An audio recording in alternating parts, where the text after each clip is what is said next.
안녕하세요. 피부명리 감명 실전 비결. 오늘 공부하실 내용은 장애인으로 태어나고 싶은 사람은 없을 것이다.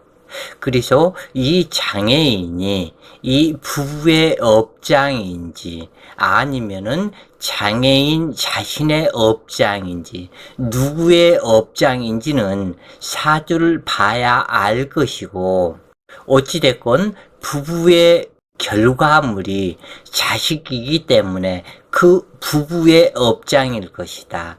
그래서 장애인으로 태어나는 것이 나의 업장일 수도 있고 부모의 업장일 수도 있고 또는 조상의 업장일 수도 있겠다 그래요. 명식을 살펴보면 무술년 신월 계사일주가 경신시에 태어났다.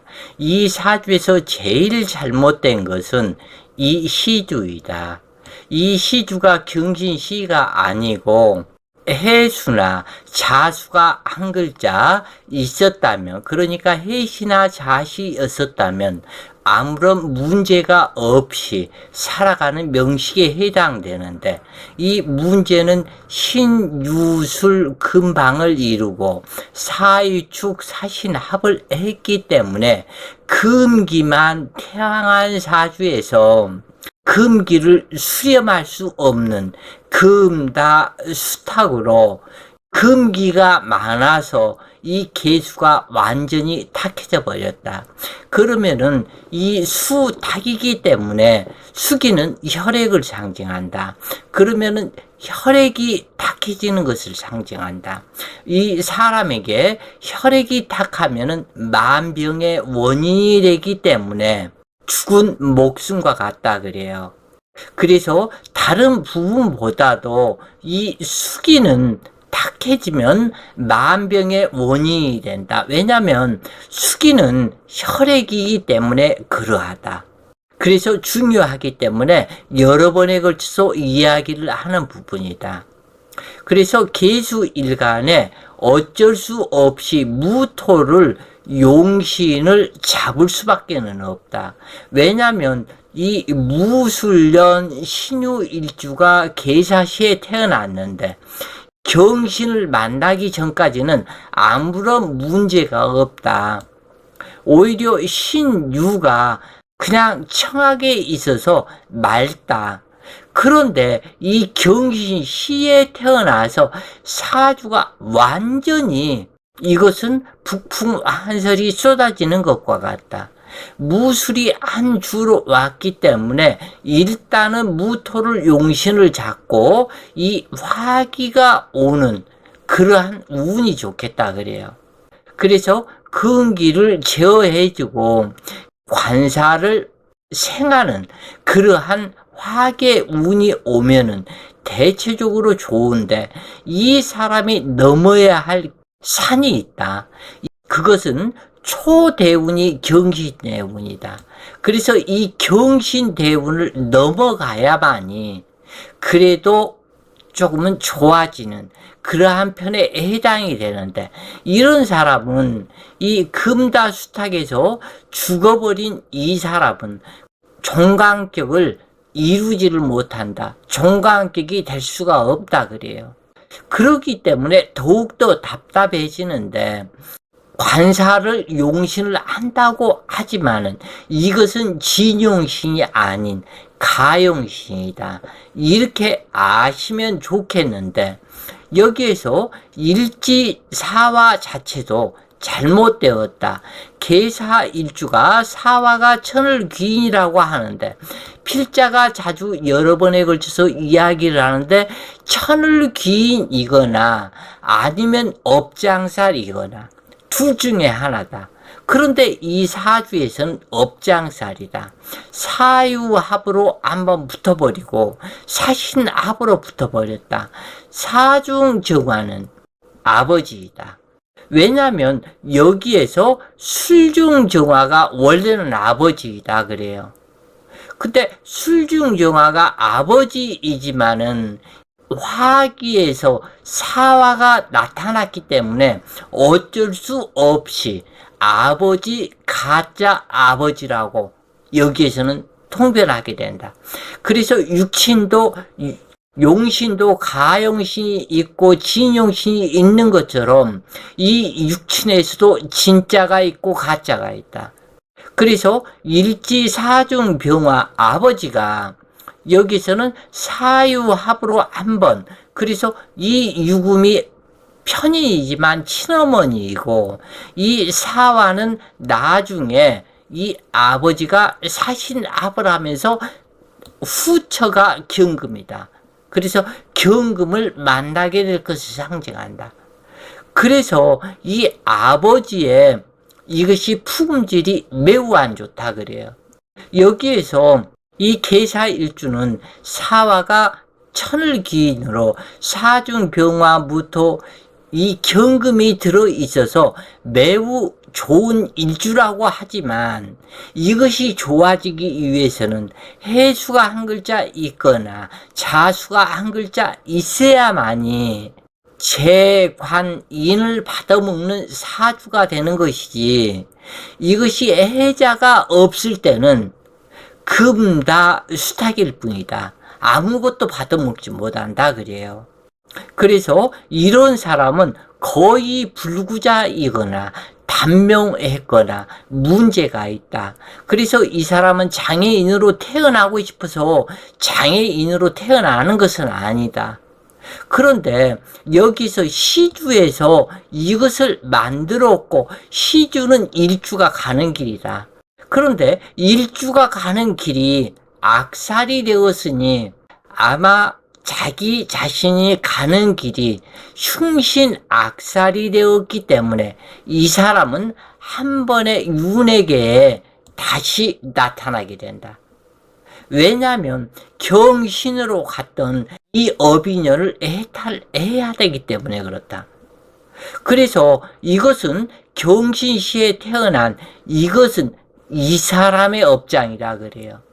왜 통병이 되냐면 계사일주가 사신합을 했고 또한 사화가 천을귀인이기 때문에 자기 자신의 업장, 그래서 무토, 신금, 계수까지는 잘 왔다. 관인상생으로 아주 잘 왔다. 그런데 자기 자신의 업장이 사신합을 하면서 나타났기 때문에 전생의 업장이 경신으로 바로 나타났다. 그런데 이 사람 다행히 이 생에 한번 태어나서 장애자로 태어나서 고통을 받고 바로 이 세상에서 하직하고 바로 이런 사람은 윤회계에 바로 다시 태어나게 된다. 그래야만이 이 경신에 관련된 업장을 소멸하게 된다. 6월에 신금투관으로 편인격이다. 무토정과진 간여지동으로 투출하여 관인상생을 이루니 아름다워 보인다. 그런데 시주에서 간여지동으로 편인세력에 가담하게 되니 인수태왕 금다수탁을 만들어 어머니가 사주병이다. 시주가 귀신이 되어 자식덕이 없게 되는데 자신이 앉아야 할 식상을 스스로 파극시키기 때문이다. 또한 형제덕은 있지만 금다수탁이 되어 무력하고 우둔한 형제일 수밖에 없다. 다른 말로 표현한다면 어머니 궁에서 자식을 많이 먹이고 배설구가 없으니 뱉어져 죽이는 경우이다. 먹이고 또 먹이니 우둔하고 게으르며 잠이 많은 마마부의 격으로 간여지동 정인이 편인 이현침으로 식상을 파극시키는데 명식의 식상이 없어도 세월에서 식상 먹기를 계속해서 들어오기 때문에 식상은 파극당한다.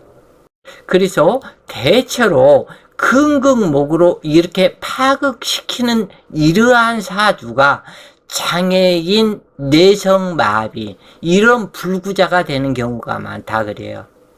그래서 금기와 목기, 이 파극은 왜냐하면 목기는 두뇌를 상징한다.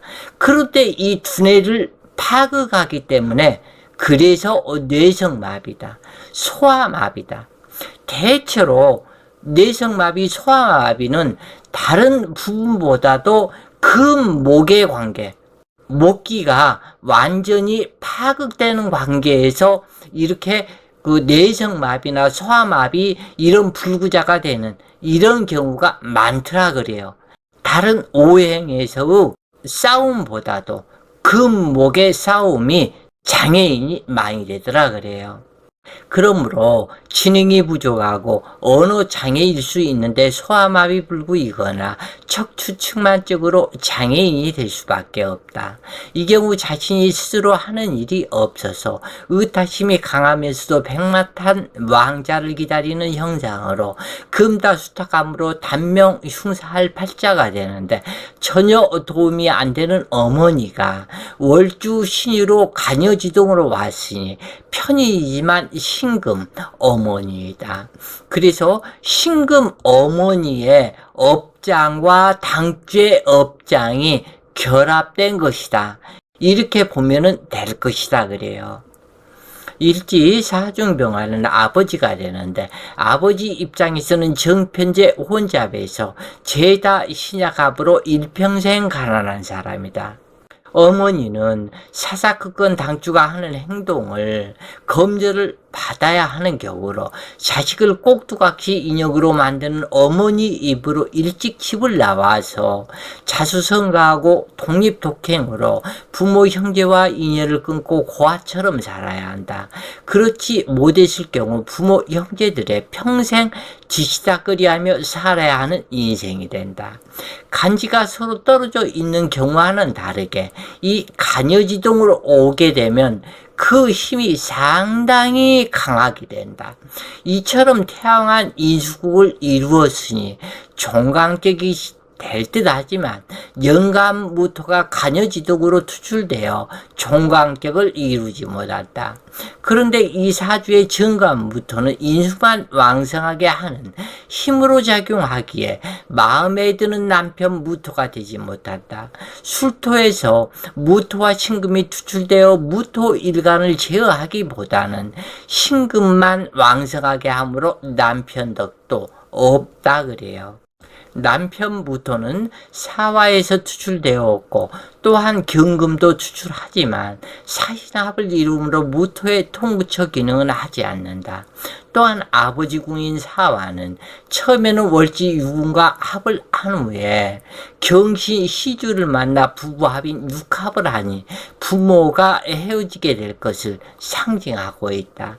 요즘 사람이 아닌 것을 참조해서 통변해야 되는데 한 집에서 두 여자와 사는 아버지라는 점을 보여주고 있는 사주이다.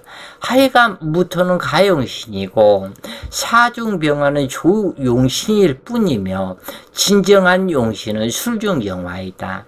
그러므로 목화 운이 길한데 식상 목기는 오기만 하면 금목상전으로 맞아 죽는 형상에 급신이지가 되어 무자식 사주에 해당한다. 그러므로 유산 낙태는 당연하고 반드시 거치고 가는 이것이 순서이다. 일지사화에는 당주의 육신이다. 그런데 사유학과 사신합을 하여 이쪽 저쪽으로 합을 하게 되니 몸이 양갈래로 찢어지는 형상이다. 아무 이상 없이 살아도 이 사람은 무자식 팔자에 해당한다. 그리고 지금 현재 하는 통변대로 남편도 별무 소용이요. 자식은 없고 그리고 돈도 힘겨운 인생이 된다 그래요. 그래서 인수태양사주의 흉한 점이 이런 사주객이다. 이렇게 보시면 된다 그래요. 어찌되었건 술중경화가 상하거나 사화가 합충을 당하는 운이 오면 생명수의 위험을 논하게 되는데 초인 경신대운은 최악의 운이다. 쇳덩어리와 바위돌이 만나 상행하고 목국토로 당주의 신경선을 잘라버린다. 이렇게 되면 불구자 소아마비이다. 또한 금다수탁하여 계수를 지시켜버리며 사신압을 하여 심장에 불을 꺼버린다. 그러므로 불구자나 사람 구실 못하는 자식이 될 수밖에 없는 것이 경신대운이라는 결론이 나온다. 무술생이므로 새우는 기해경자 신축 이민개미로 흘러가는데 2살 때부터 들어오는 경신대운이기에 늦어도 이민년은 생명의 불이 꺼질 수 있게 된다. 그런데 당주는 4살 신축년을 만나 사유축 금국을 완전하게 이루게 되니 생명의 불이 꺼질 수밖에는 없다. 아버지 병화는 이 일로 가정분란이 되어 신금 어머니와 헤어지고 경금에게 세장가 가게 될 것이다. 지금 이 부분이 핵심이다 그래요. 평생 고통의 바다에서 몸부림치기보다는 좋은 부모를 만나 좋은 사주를 받아 태어나는 것이 좋다고 본다. 장애인의 경우 거의 이런 사주의 형태인데 이 사람이 50, 60 장애인으로 그렇게 계속해서 살면서 너무나 많은 그런 고생을 할 바에는 차라리 철없을 때, 아무것도 몰랐을 때 빨리 돌아가시고 그리고 재생을 하는 것이 좋다고 본다 그래요, 필자는. 그래서 평생의 고통의 바다에서 몸부림치기보다는 좋은 부모를 만나고 좋은 사주로 태어나는 것이 축복일 것이다. 자, 오늘 공부가 본인들 공부에 많은 도움이 되셨길 바라며 오늘도 좋은 시간 되세요. 파이팅!